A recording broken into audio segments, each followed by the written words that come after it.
Yeah, I want to go over checking the antifreeze on your car because, you know, it's wintertime. Not that I got to worry about it down here in Florida, but the thing is, you got to have antifreeze in it to keep it not just from, freezing over, but also, could be overheating. But it's also, the biggest deal is actually corrosion protection. Corrosion protection is everything, especially with all the aluminum parts you got in cars today. Aluminum heads, aluminum water pumps. Before it wasn't even as bad. Before the aluminum, believe it or not, it wasn't even as bad. But, you don't need nothing special. But, the other thing is you want to make sure, you got some antifreeze mixture in your overflow, but you got to check your radiator. This thing is just a press-down gauge. It's simple. Squeeze the bulb, stick it in there like that, and fill it up, and shoot a needle. It's like I'm up there, man. It's like I'm good to, like, I don't know, 30 something below, 30 below almost. Depends. Straighten it out, see? You can't hold it like that. That don't work. You gotta hold it like that. About 30 below. It's about 50%. It's maybe 35, 33, something like that. Actually, to tell you the truth, a lot of times I like putting a 60. Well, they'll tell you 70%, but 68% is optimal. If you put straight antifreeze in it, it'll freeze, I think it's around 8 degrees Fahrenheit. Straight antifreeze. It's got to be mixed with water. I don't know, maybe some people don't know that, but that's another thing. Now, I'm going to tell you this. If you buy this stuff, I found out, I used to buy all the name brands, man. Now I buy this Super Tech because I'm like finding out, I don't know what the hell the damn difference is, to tell you the truth. The other thing is, well, there's one brand I like out there is Xerox, and it's the HOAT style. I forgot what the hell that stood for, but the later model Chrysler cars and Mercedes, they require that. And a lot of times they'll tell you on a package, I don't know, mixes whatever, all makes, all models. That's really bullshit. If your car says HOAT style and Mercedes says use this, or Chrysler says use that, especially Chrysler with some of the water pump issues on the 2.7, make sure you use the right style, because that Xerox HOAT style or the Chrysler brand will seal minor seepage leaks in a water pump, and if it doesn't seal it, the little drops of water go down in your oil. And I don't care what the hell they tell you on the package, they don't mix with all types. Now the other thing is, you thought this was just going to be a video on how to check antifreeze, right? I'm going to tell you a couple things. The other thing is, don't buy the premix. Why? I mean, yeah, it's convenient, but premix is almost as much as full strength. And you're thinking, well, I got to add, if I add more, it's got to be premix. Well, just freaking mix it up yourself. Go buy yourself a gallon of distilled water. It should be distilled water, not tap water. And go mix it up yourself. Make your own premix. So, I mean, if the antifreeze costs you $10 for premix and a full gallon is $12, well, basically, and then a distilled water costs you $1. So for $13, you got 2 gallons of $6.50 a gallon premix versus 10. Why do people buy I don't understand how to even sell premix. I don't know if people are that stupid or what. They do it though. The other thing is, if you want to drain this stuff, I know they tell you, oh, flush it out. And yeah, it's good to flush the heater core. Actually, I flushed the heater core with this. I actually flushed it back, reverse flushed it a couple times, and actually let the vinegar solution sit in the heater core.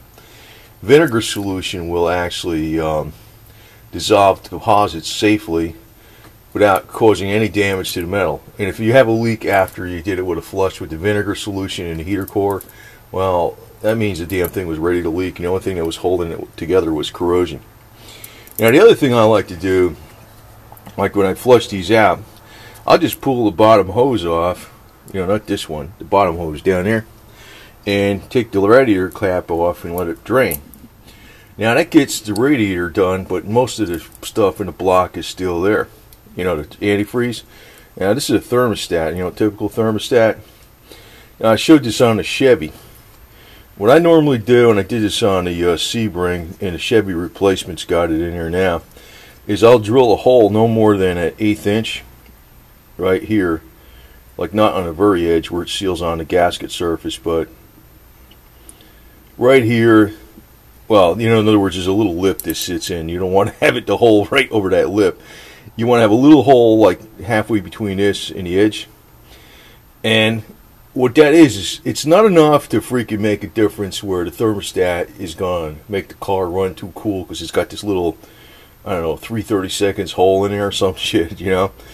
But what it is, if you take the bottom hose off, or the radiator, and take the radiator cap out, the one thing that keeps the block from draining good is this closed thermostat, alright? If you got that little bleeder hole in there just for the air, it'll drain it out. The other thing is, when you go to fill it back up again with your coolant mixture, if you got that bleeder hole in there, it fills up nice. In other words, you put it in here, it kind of fills up the block, you know, it bleeds out the air real nice when you go ahead and, you know, start it up. You don't get these air pockets.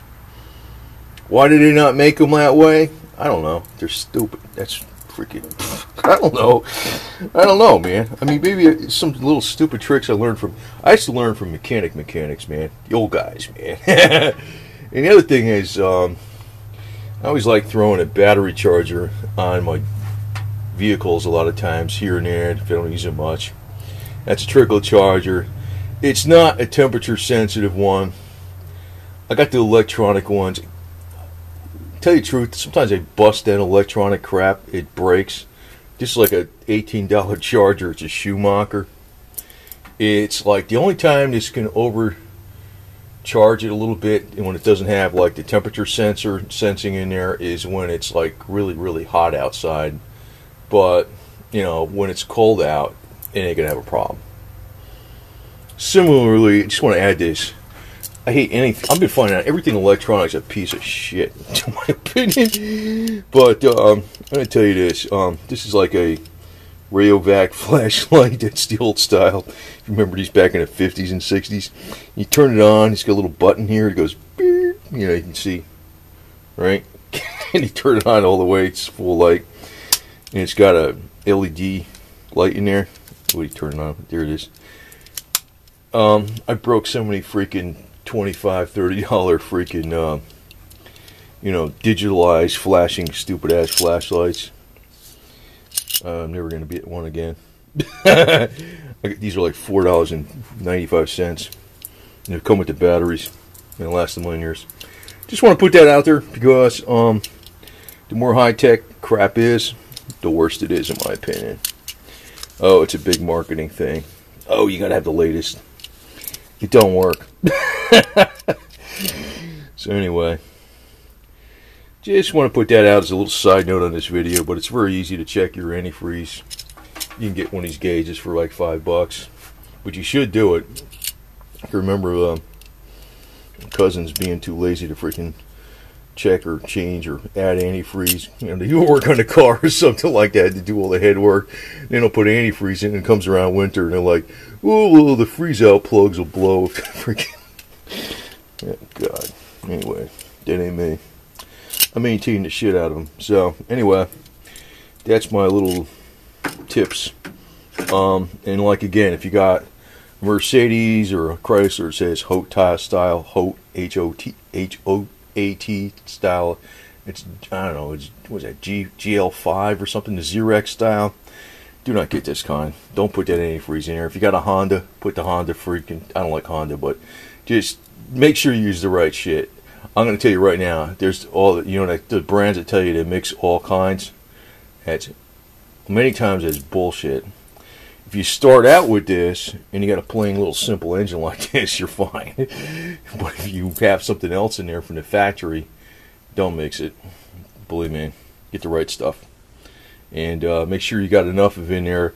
You know, if it says like this gauge said, it goes to 0 or something, 0 degrees, and you're saying, well, I ain't gonna get down to 0 degrees. You probably should put more because you got more corrosion protection. That's the main reason I like the antifreeze. It's got water pump lubricant and corrosion protection in there, which corrosion protection is not just for your radiator and your block, it's also for your heater core. And it don't take a lot to clog up a heater core. You know, I mean, it works, and all of a sudden you don't realize it don't work because it's really cold out one day, or it's not working as good as you want it to. That's the main reason. But, you know, I got this stuff in my cars now because they're real simple cars, and I don't need nothing fancy. So, but some cars, you don't want to put that in there. Okay, that's it.